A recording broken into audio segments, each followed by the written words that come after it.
ये तो आप जानते ही होंगे कि गाय भैंस बकरी इन सब के दूध बिकते हैं, खरीद सकते हैं। लेकिन क्या आपको पता है कि इन दिनों भारत में मां का दूध बेचने पर एक कंपनी ने, एक डेयरी ने सरकार से लाइसेंस मांगा।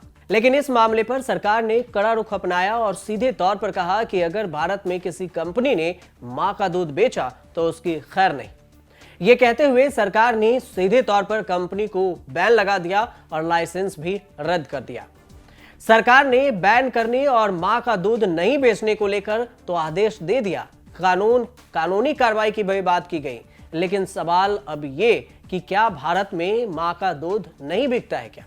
अगर बिकता है तो कितने रुपए में? साथ ही इतने ज्यादा ब्रेस्ट मिल्क की डिमांड है कि आप जानकर चौंक जाएंगे। क्या है ये पूरा मामला, आपको इसके बारे में आज विस्तार से बताते हैं।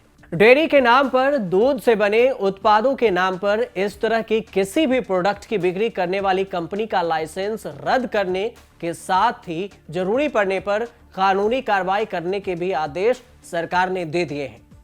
सरकार की ओर से इस पर कहा गया है कि अगर FSSAI फसाई लाइसेंस के तहत दूध या डेयरी उत्पादों के नाम पर ब्रेस्ट मिल्क की बिक्री किए जाने से जुड़ी कोई भी रिपोर्ट मिलती है तो ऐसे मामले में स्टॉक की जब्ती के साथ लाइसेंस रद्द कर दिया जाएगा।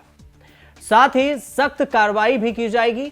FSS एक्ट 2006 और उसके तहत बनाए गए नियमों विनियमों के प्रावधानों के मुताबिक FBO यानी फूड बिजनेस ऑपरेशन के खिलाफ उचित कानूनी कार्रवाई भी की जाएगी।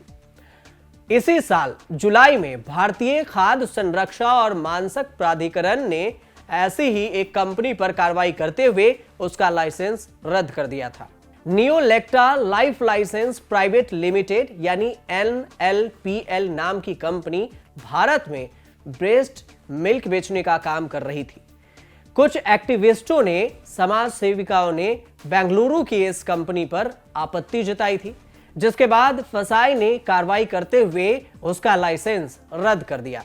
हालांकि नियोलेक्टा को सरकार ने कर्नाटक कार्यालय से डेयरी उत्पादों के लिए लाइसेंस दिया था। वहीं दूसरी ओर कंपनी के MD सौरभ अग्रवाल का कहना था कि डोनेट किए गए ब्रेस्ट मिल्क का उपयोग मुख्य रूप से समय से पहले या बीमार बच्चों के लिए किया जाता है। इस कंपनी पर कार्रवाई के दौरान अधिकारियों को बैन सामग्री का स्टॉक भी मिला, जिसे जब्त कर लिया गया। अब एक बार फिर से सरकार की ओर से साफ कर दिया गया है कि देश में ब्रेस्ट मिल्क की व्यावसायीकरण की अनुमति कतई नहीं दी जाएगी।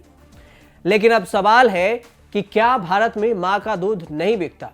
अगर बिकता है तो कितने रुपए में? साथ ही इतने ज्यादा ब्रेस्ट मिल्क की डिमांड है कि जानकर आप चौंक जाएंगे। पिछले कुछ दशकों में देखा जा रहा है कि देश दुनिया में फ्रोजन ब्रेस्ट मिल्क की काफी डिमांड बढ़ रही है।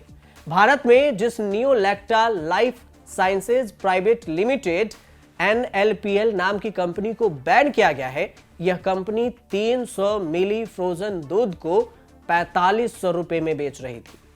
वहीं इंग्लैंड की ब्रेस्ट मिल्क प्रोसेसिंग कंपनी 50 मिली ब्रेस्ट मिल्क को 4300 रुपए यानी कि 45 पाउंड में बेचती है।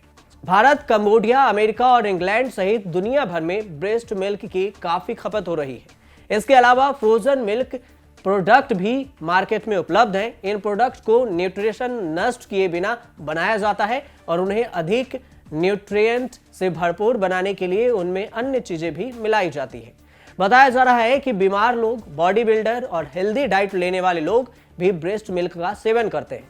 ब्रेस्ट मिल्क कई मामलों में हेल्थ केयर प्रोवाइडर और हॉस्पिटल को भेजे जाते हैं, सप्लाई किए जाते हैं। लेकिन बिना सेफ्टी या अनौपचारिक रूप से बेचने से कुछ जोखिम भी हो सकता है। दरअसल ब्रेस्ट मिल्क को निकालने और स्टोर करने के कुछ मापदंड होते हैं। अगर उन मापदंडों को फॉलो नहीं किया जाए तो दूध में वायरस या बैक्टीरिया पैदा हो जाते हैं, जो कि नवजात बच्चे या वयस्क किसी में भी नुकसान पहुंचा सकता है। ब्रेस्ट मिल्क बेचने वाली कंपनियां सेफ्टी को ध्यान में रखते हुए अनौपचारिक तरीके से ब्रेस्ट मिल्क बेचने की अपेक्षा उन मापदंडों को फॉलो करती है, जिससे फूड से होने वाली बीमारी का खतरा कम हो सकता है। अब सवाल कि कैसे निकाले जाते होंगे ब्रेस्ट मिल्क? ब्रेस्ट मिल्क प्राप्त करने के लिए एक शील्ड होती है जो निपल पर फिट की जाती है और उसके बाद मैनुअल या इलेक्ट्रिकल पंप की सहायता से दूध निकाला जाता है। ब्रेस्ट पंप कई तरह के होते हैं, जैसे कि manual breast pump, battery operated breast pump, electric breast pump, bulb style breast pump और used breast pump. Breast milk pump से दूध निकालने के बाद उसे आसानी से कलेक्ट कर सकते हैं। अगर कोई वर्किंग वुमेन हैं तो वह दूध को कलेक्ट करके रख सकती हैं, जिससे बच्चे को समय से दूध मिल जाता है। फेमस कॉमेडियन भारती सिंह ने भी इस बारे में बताया था कि उनका बेबी उनका ही दूध पीता है, वो भी ऐसे ही दूध को स्टोर करके बच्चों के लिए रखती थी। ब्रेस्ट मिल्क को फ्रीज में कितनी समय तक रखा जा सकता है, तो इसके लिए करीब 8 दिनों तक उसे फ्रीज में स्टोर करके रखा जा सकता है, लेकिन एक्सपर्ट कहते हैं कि उसे 4 दिनों के अंदर प्रयोग में ले लेना चाहिए। दूध के सही स्टोरेज के लिए फ्रीजर का टेम्परेचर 0 डिग्री सेल्सियस से 3.8 डिग्री सेल्सियस पर स्टोर करना चाहिए। कमरे के तापमान पर ब्रेस्ट मिल्क रखना इस बात पर निर्भर करता है कि आपका कमरा कितना बड़ा है। आपका रूम 25 डिग्री सेल्सियस या उससे कम है तो 4 घंटे से कम समय तक ब्रेस्ट मिल्क को प्रयोग कर लेना चाहिए। ब्रेस्ट मिल्क को फ्रीजर में रखकर उसे अधिक समय तक सुरक्षित रखा जा सकता है, लेकिन उसे पहले ये देखना होगा कि आपके पास कौन से फ्रीजर हैं। लेकिन फिलहाल भारत में कानूनी तरीके से ब्रेस्ट मिल्क, मां का दूध बेचना अपराध है और उसके लिए कानूनी कार्रवाई के भी प्रावधान है। तो आप या सरकार भी इस तरह की डेयरी को लाइसेंस देना नहीं चाहती और ना ही चाहती है कि ऐसे उत्पाद हो सके, इसलिए उन्होंने बैन कर दिया। आप देखते रहिए न्यूज़ तक।